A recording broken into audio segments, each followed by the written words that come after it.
Hiding from the FBI is easier than you think. What? Yeah, if they're about to come get you for whatever the you were doing, the first step would be to not panic. It's the FBI. It's not like you can outrun them. You need to stay calm and plan everything because the next step is to destroy everything you have. What do you mean, destroy? Whatever documents you have, burn it, shred it, flush it down the toilet.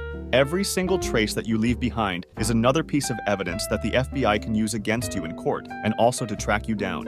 If you have any pets, now is the time to say goodbye. If you have a phone, break it and burn it with the other documents. What happens after that? Now comes the fun part, escaping. At this point, you have two choices. Either stay in your country or get out. But remember, this is the FBI we're talking about. I mean, look at their agents. It's like a whole army. So to avoid a nationwide manhunt, it's better that we leave the whole country instead. Well, where would we go? To a country that doesn't have an extradition treaty like Russia or China. What? I don't want to live there. Well, you could go someplace remote like an island in Indonesia. That sounds better, but how would I even get there? That's our next step, gathering resources. First off, you're gonna need cash. Lots of it. Because guess what? Credit cards can be traced. If you don't have that much cash, start selling stuff you won't need anymore once you get to Indonesia, like your furniture. Next, we'll need a fake ID. Not the one you use at bars, but an actual realistic fake ID. You'll need to change your appearance as well. Dye your hair, grow a beard, and just do whatever you can to make sure you look different now. You'll also need to start learning the local language of the country you're going to. You still didn't tell me how to actually get there.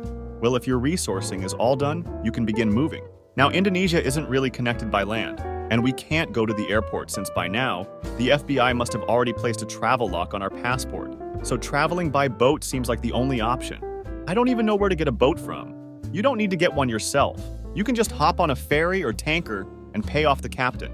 It's actually pretty common for criminals to do that, since US jurisdiction doesn't apply once you're in international waters. That's pretty convenient.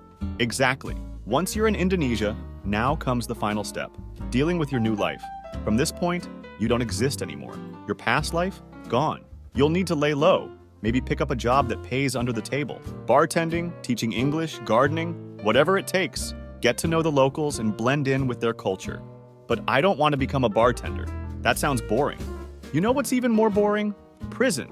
But on the plus side, if you just completed all of these steps, then congratulations. You just officially became a wanted suspect. Don't try this at home.